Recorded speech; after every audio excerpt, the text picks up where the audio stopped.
Alright, so I am going to remove the stock headlamp on this Lynx. Alright, I'm going to put in this new bad boy. Looks like in order for you to access these screws, you got to take apart the handlebar, which is really no big deal because I have a drill.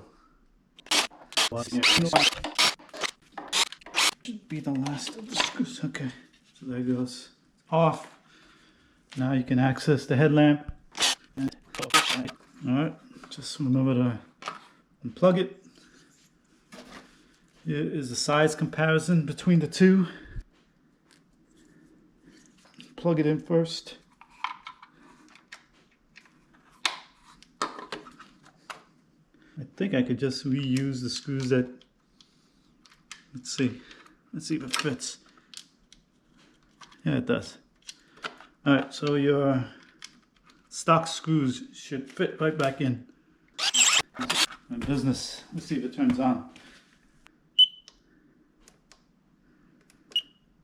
Alright, power's on. Ooh, there's a power button down here too that turns off and on. So you also have the remote. So that's levels of brightness for the main headlamp. Alright, so it works. I'm going to put this back on, the handlebars. Kind of blind from the light. Alright, snaps in. Yeah, so you just put some downward force on this thing. And I guess the rest is all hand tight now.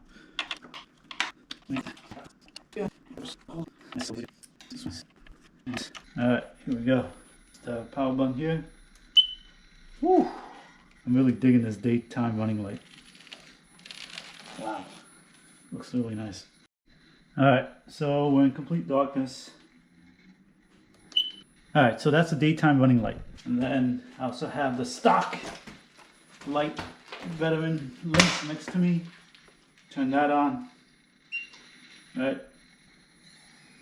That's a headlight there. Now if I were to turn on my main lamp,